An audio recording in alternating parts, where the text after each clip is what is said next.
सच्चाई सच छुपने नहीं देंगे। क्या होगा कि हमको क्या करना, तत्काल हो सकता है तो ये वो कमेटी के लोग हमें वो निर्भर करेगा कैसा समस्या है। हमें समस्या होता है तो उसकी बैठक एक बार होगा। क्या मांग लेकर आज आप लोग यहाँ पे मीटिंग कर रहे हैं? देखिए, मांग सीधी सी है और CITU के नेतृत्व में श्रमजीवी फुटपाथ दुकानदार संघ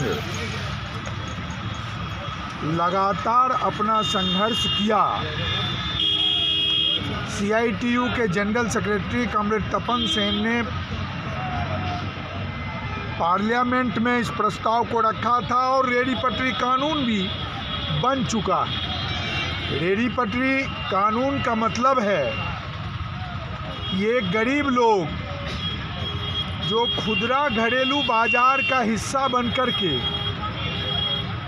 सरकार बेरोजगार नौजवानों को काम और रोजगार नहीं दे पाती है, प्रशासन रोजगार नहीं दे पाती है, उस हालत में हमारे गरीब नौजवान, गरीब परिवार के मजदूर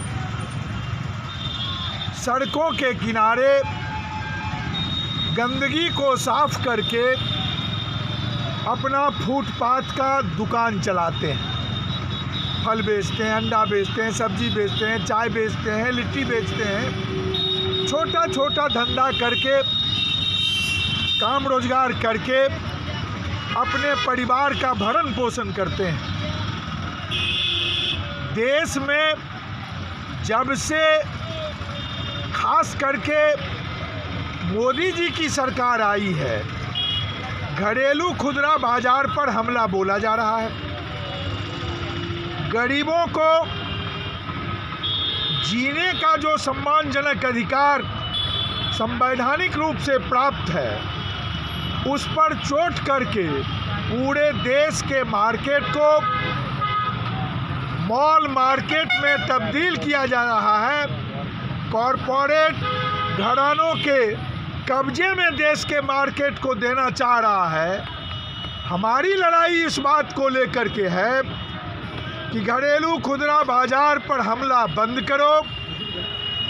कॉरपोरेट घरानों का हिंदुस्तान नहीं, ये देश मजदूरों, किसानों, गरीबों का है, जिसकी आबादी 90% से ज़्यादा है।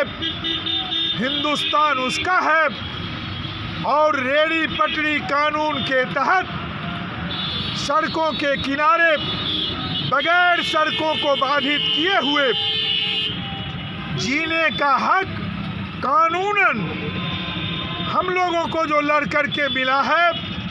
RPF अवैध उगाही के नियत से यहाँ के स्टेशन चौक के आसपास के हमारे फुटपाथ दुकानदारों को धमकी देने का काम किया है। उसी धमकी के खिलाफ संघर्ष की योजना बनाने के लिए अगर यहाँ पर गरीब फुटपाथ दुकानदारों को उजाड़ने की साजिश हुई, कोशिश की गई, तो इसके खिलाफ एक ज़बरदस्त आंदोलन हम लोग कलेक्टर के यहाँ, रेलवे प्रशासन के यहाँ, आश्चर्य होगा इस देश में, कल जब हम लोग गए थे RPF इंस्पेक्टर से बात करने के लिए,